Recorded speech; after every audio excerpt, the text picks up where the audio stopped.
안녕하세요. 상대원 상구역 추진위원장 이명순입니다. 제가 이렇게 동영상으로 인사를 드리게 된 계기는 상대원 상구역 이번에 소식지 탄원서가 가요. 그래서 소식지 내용과 탄원서 내용을 설명드리고 싶어서 제가 동영상을 찍게 되었어요. 동영상 내용으로는 1. 상대원 상구역 대일초등학교 이전으로 상대원 상구역 사업성 개선. 2. 상대원 상구역 내의 공원을 상대원 하이트크밸리 그린공원으로 연결. 3. 단지 내 가로축 지하차도 구성 및 지산 덕계공원으로 해서 상대원 하이트크밸리 그린공원으로 연결. 4. 한일시멘트, 쌍용시멘트, 레비코 공정 이전으로 상대원 상구역의 주거지역 열악한 환경 개선. 5. 유래 삼동선 상대원 입동 팥줄소 앞역 유치 및 성남 1호선 추진으로 상대원 상구역 교통환경 개선. 첫째로 설명드릴 것은 상대원 상구역 대일초등학교 이전으로 상대원 상구역 사업성 개선. 이 상대원 상구역은 원래 지대가 조금 높아요, 전체적으로. 그래갖고 대원 사거리에서 이렇게 쭉 평지에서 재다가 보면 거기 높이가 한 92 정도 돼요. 그럼 상당히 높죠. 대일초등학교 운동장에서 재다가 보면 127이 돼요. 그러면 127에서 91을 빼면 한 35 정도 나오죠. 그러면 높이가 어떻게 돼요? 한 아파트 높이로 해서 12층 정도의 높이가 나오죠.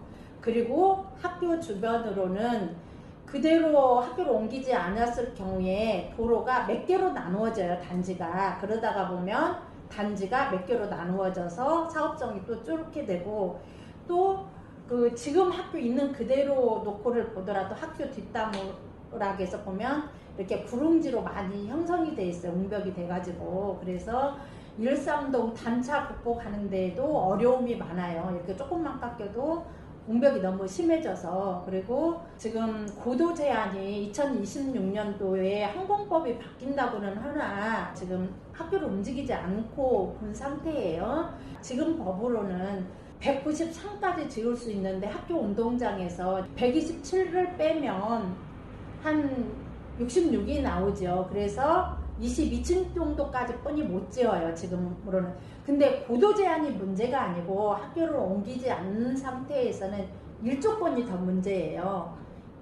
용적률을 일조권으로 받아갖고 15층이 될지 더 이하가 될지는 몰라요. 근데 최악으로 15층을 잡고 최상을 30층으로 잡았을 때 용적률을 15에다 놓고 바닥으로 깔아서 용적률 265를 받냐, 아니면 20층으로 해서 용적률을 받느냐, 25층으로 해서 용적률을 받냐, 30층으로 해서 용적률을 받느냐에 따라서 차이가 많이 나요, 주거환경이. 그러면 예를 들어서 최악을 15층으로 잡는 거하고 최상을 30층으로 잡았을 때 용적률이 어떻게 변하는지 제가 설명을 해드리겠습니다. 예를 들어서 15층으로 해서 바닥으로 깔아갖고 용적률을 잡는 거하고 30층으로 해서 높이로 해서 용적률을 받는 거하고 무슨 차이가 있냐면, 15층으로 했을 때 바닥으로 깔았을 때 한 동이 높이로 올라간다고 생각을 해보세요. 그러면 한 동이 없어져서 아파트하고 아파트 동간 간격이 그만큼 넓어져서 쾌적성이 좋아지게 되죠. 그러면 어떻게 되겠어요? 우리들 일반 분양할 때 당연히 아파트 동선거리가 넓어지니까 집값이 비싸지겠죠. 그리고 어떻게 되겠어요? 내 집 소유자분들 집값도 주거환경이 좋아지니까 집값이 비싸죠. 그리고 일반 분양값이 집값이 비싸지면 어떻게 되나요? 추가 분담금이 당연히 줄겠죠. 그래서 학교를 이전을 하자고 하는 건데, 학교를 그럼 어디로 이전을 할까요? 그게 이제 문제인데, 그거는 이제 추후에 다시 설명을 드리겠습니다. 설명을 하는 과정에서 이 상대원 상구역 내 공원을 상대원 하이트크밸리 그린공원으로 연결. 상대원 상구역에 무슨 공원이 있었나요? 궁금하시죠? 근데 우선 이에 앞서서 그 도로를 먼저 설명을 해야 될 것 같아요. 그 부동산 사장님들 지도 앞에 계신가요? 지도 앞에 계시면 저하고 같이 이렇게 도로를 한번 그려보게요. 그리고 토지증 소유자분들은 상상으로 도로를 그려보세요. 그 삼동 주민센터 거기에서 기존 도로부터 지금 있는 도로부터 한번 가보는 거예요. 그렇게 도로를 쭉 오다가 보면 안축녹지 앞쪽으로 도로가 나죠. 지금 도로가 있는 부분은. 근데 그렇게 가지 않고 삼동 주민센터에서 어떻게 가냐면 그 학교하고 학교 사이에 중원초등학교하고 집 앞에 첫 블록, 두 블록 사이로 가는 거예요. 그 삼동 주민센터 앞에서 중원초등학교 앞에 집과 집 사이 첫 블록, 두 번째 블록으로 길을 가는 거예요. 가다가 안축녹지 지금에 있는 길로 가는 게 아니고 안축녹지 끝부분으로 딱 와버리는 거예요. 다시 한번 설명을 할게요. 삼동 주민센터 앞에서 길을 오다가 중원초등학교 첫 번째, 두 번째 블록으로 집 사이로 쭉 와가지고 안축녹지 앞쪽으로 가는 게 아니고 뒤쪽으로 쭉 가버려요. 그러면 무슨 현상이 일어났나요? 갑자기 그 중원초등학교 앞에 길이 그렇게 남으로써 거기 앞쪽 좋아지고 또 뭐가 좋아져요? 삼익아파트 거기 좋아지고 안축녹지 그쪽으로 길이 나버리니까 그 일대 공장들이 다 좋아져 버렸죠. 그리고 또 어떻게 됐어요? 무슨 현상이 일어났어요? 상대원 3구역 앞으로 안축녹지가 떨어져 버렸잖아요. 그래서 좋아졌죠. 근데 이 안축녹지 뒤쪽으로 가서 길이 남은 부분이 조금 안축녹지가 줄어들었겠죠. 그 부분은 대토를 해주면서 공원도 일부 기부 체납을 해주는 거예요, 저희가. 그러면 안축녹지가 확 넓어졌죠. 그리고 3. 단지 내의 중앙가로축 지하차도 구성 및 지상 덕대공원으로 해서 상대원 하이큐밸리 그린공원으로 연결. 이 말이 무슨 말이냐면 성남시에서는 우리뿐만 아니라 성남 전체를 녹지 24시간 네트워크를 개방을 하려고 해요. 녹지를 설치를 해서. 이게 무슨 말이냐면 그 성남이 녹지지대가 별로 없다가 보니까 재개발 지역 주민과 재개발 구역 바깥의 분들을 24시간 개방을 해서 사용할 수 있게끔 하려고 그래요. 그래서 상대원 상구역도 가로축 녹지와 세로축 녹지가 있는데 우리가 가로축 녹지를 어떻게 하냐면 지하는 도로로 하고 지상은 덕계공원으로 해서 완충지역하고 전부 연결을 시켜버리는 거예요. 그리고 아까 설명을 하다가 말했죠. 기존 초등학교를 그 덕계공원 모서리 부분하고 안축녹지 모서리 부분 있는 데로 학교를 옮기는 거예요. 그럼 학교가 어떻게 되나요? 주변이 전부 공원으로 둘러싸여져 있어서 학교가 이쪽군에 전혀 문제가 없게 되는 거죠. 그리고 담도 어떻게 하냐면 담을 설치를 하지 않고 학교 담을 그 감목나무로 설치를 하는 거예요. 그러면 감목나무가 배꼽 정도 올 수도 있고 배꼽 밑으로 오는 나무일 수도 있죠. 그러다가 보면 학교 주변이 녹지 현상이 또 되죠. 그리고 이 안축녹지가 지금 번지가 52-1, 27-2, 270-1, 270-2, 12로 나누어져 있어요. 그러면서 도로가 블록 해갖고 나눠져 있어요.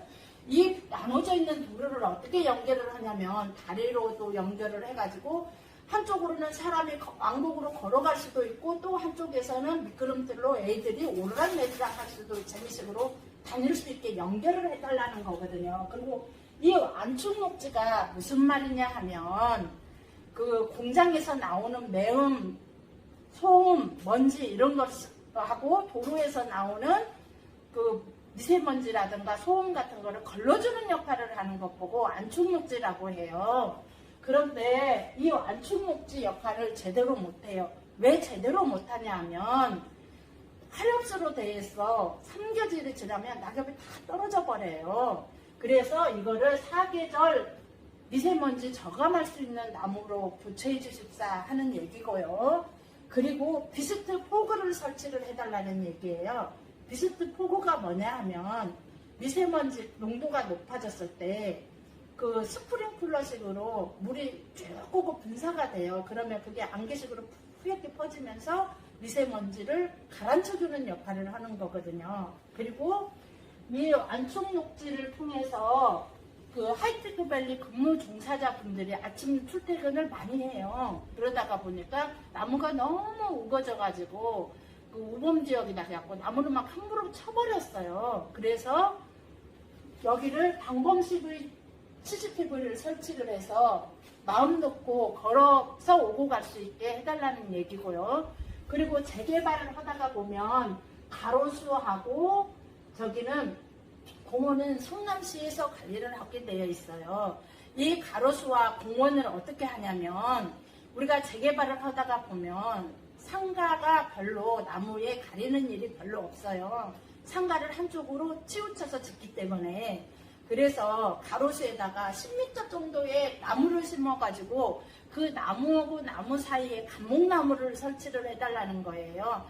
감목나무가 쉽게 무슨 말이냐 하면 배꼽 정도 오는 나무라든가 배꼽 밑으로 오는 나무를 얘기를 해요. 그래가지고 그 가로수 10m 높이의 가로수 사이사이를 감목나무를 설치를 해주고 그 감목나무 사이에 모형, 동물 모형으로 설치를 하는 거예요. 그래서 그 새 모형, 뭐 토끼 모형, 사슴 모형 해서 그 미세먼지 관리구역이라는 데가 과연 어떤 데를 보고 관리구역이라는 건가 한 번 정도 거기에 가보고 싶은 동네, 호감을 이끌어내는 동네. 그래서 여기를 브랜드화 시켜서 관광 명소화를 시키고 싶은 게 제 소원이에요. 그래가지고 상가도 살고 사람이 집에 와서 잠자리만 자는 역할이 아니고 사람이 웅성웅성해서 사람들이 뭐 낮에든 뭐 밤에든 좀 사람 사는 동네, 상가도 상권이 사는 동네, 그런 동네로 만들어 보고 싶어서 제가 했고요. 그리고 지금은 그 미세먼지 저감하는 게 많이 틀려졌어요. 선진국 같은 경우도 이렇게 뭐라고 하냐면 선진국에서는 공기청정기가 실외에 많이 있어요. 그래가지고 공기청정기를 어떤 식으로 만드냐면 그냥 단순한 공기청정기 역할을 하는 게 아니고 그거를 애술품으로 만들어 버리는 거예요. 애술품 조각품으로. 그래가지고 그게 공기청정기 역할을 해요. 그거를 뭐 공원이라든가 학교라든가 그렇게 해요. 그리고 우리나라에서도 시범지역으로 뭐 학교라든가 공원에 일부 설치를 했어요. 근데 아직은 공기청정기에 시범적으로 하는 거고 그게 조각품 애술품으로서의 그런 거는 많이 미흡하더라고요. 그리고 도로 같은 경우에도 어떻게 하냐면 도로가 크기라든가 그런 걸로 많이 뒤덮여 있었고 먼지를 많이 일으키거나 그러면은 물로 그냥 확 분사를 시켜가지고 자동적으로 이렇게 물을 씻을 수 있게 그런 도로를 그렇게 설치를 해버려요. 4. 한일시멘트, 쌍용시멘트, 레미콘 공장 이전으로 상대원 상구역의 주거지역 열악한 환경 개선. 제가 한일시멘트 이전 때문에 저기 성남시청에다가 민원을 한번 제기를 해봤어요. 그랬더니 뭐라고 하냐면 사유재산이라 함부로 거기는 이전을 못 시킨대요. 그래가지고 한다는 게 그 새로운 현대화 시설을 해서 중장기적으로 그 이전 계획을 해보자는 얘기예요. 근데 현대화 시설 한번 해버리면 이전하기가 힘들어져 버리죠. 그래서 제가 생각을 한 게 뭐냐면 시골 같은 데 한번 가보면 그 상수도 보호구역에 축산농가를 어떻게 이전을 시키냐면 몇 년 기간을 줘요. 그래가지고 이전할 수밖에 없게끔 법으로 만들어버려요. 그래서 저희도 법으로 만들어버리자 하는 거예요. 쌍용시멘트, 한일시멘트 몇 년 기간을 주어서 이전을 할 수밖에 없게 만드는 거예요. 현대화 시설을 한다고 해서 여기 근본적인 원인은 해소가 되지가 않아요. 안에서는 장비를 깨끗하게 하고 공사 현장으로 가가지고 올 때는 어떻게 했어요? 공사 현장에서 깨끗하게 청소하고 돌아다닐까요? 그게 안 돼요. 제가 그 한일시멘트 이렇게 왔다 갔다 하는 뭐 레미콘이라든가 트럭이라든가 유심히 봤어요. 완전 먼지 투성이에요. 근본 원인이 해결이 안 되니까 법으로 그 미세먼지 관리구역 1km 반경으로 몇 년까지는 기간을 주어서 이전할 수밖에 없게끔 법으로 만들어버리는 거예요. 그러면 어떻겠어요? 이전할 수밖에 없겠죠. 그러면 반경 1km면 한일시멘트, 쌍용시멘트가 그 안에 다 들어가더라고요. 그 다음은 5. 1회 3동선 상대원 일동 팥줄소 앞역 유치 및 성남 1호선 추진으로 상대원 상구역 교통환경 개선. 제가 이거를 2018년도 8월에 대전 국토교통부에 직접 제가 탄원서 2114부를 들고 제출을 했어요. 경기도에도 제출을 했고 성남시청 신상진 국회의원 이렇게 제출을 했어요. 그리고 또 2020년도 6월 달에 국토교통부에 제출을 했고 경기도 시청 그 다음에 윤영찬 국회의원이 빠졌네요. 여기에 3223부를 2차 제출을 했어요. 그럼에도 불구하고 우리가 우리 재개발 구역으로 1회 신사선이 안 오지요. 그러는데 이게 우리가 1차적으로 넣었을 때 어디로 넣었었냐면 이 대원 사거리 쪽으로 하니까 그 성경 아파트에서 직각으로 이렇게 틀어져 버리더라고요. 그래서 안 된다고는 했거든요. 그리고 뭐 예산 부족 문제도 있어서 안 된다고도 했고, 그래서 우리가 그 상대원 일동으로 해서 이렇게 파출소 앞으로 해서 가면은 좀 이렇게 노선도 많은 긴 노선이 아니어서 좀 되지 않을까 싶어서 마지막으로 또 한번 제출해 보려고 탄원서를 해달라는 거고, 트램은 대원 사거리하고 일동 파출소에 지금 9월 달에 또 타당성 조사가 들어가죠. 그래서 여기에다가 맞춰서 탄원서를 넣으려고 다시 한번 토지 등 소유자분들에게 5가지를 제가 1. 상대원 상구역 대일초등학교 이전으로 상대원 상구역 사업성 개선, 2. 상대원 상구역 내 공원을 상대원 하이테크밸리 그린공원으로 연결, 3. 단지 내 중앙가로축 지하차도 구성 및 지상 덮개공원으로 해서 상대원 하이테크밸리 그린공원으로 연결, 4. 한일시멘트 쌍용시멘트 레미콘 공장 이전으로 상대원 상구역의 주거지역 열악한 환경 개선, 5. 1회 선동선 상대원 일동 파출소 압력 유치 및 성남 1호선 추진으로 상대원 상구역 교통환경 개선. 제가 상대원 상구역 지금까지 미흡했던 부분을 어떻게 하면 개선해서 사업성 주거환경을 고칠 수 있을까 연구해서 토지 등 소유자분들에게 탄원서 소식지를 보내드렸거든요. 이걸 들고 성남시청에 가서 이렇게 해주십시오 하려고만 어떻게 되겠어요. 탄원서가 많이 들어와야 되겠죠. 토지 등 소유자분들을 뭉쳐주세요. 단합해주세요. 그리고 이명순에게 힘을 많이 실어주세요. 지금까지 이명순이 재개발에 대해서 소식지 탄원서를 간략하게 설명해 드렸습니다. 감사합니다.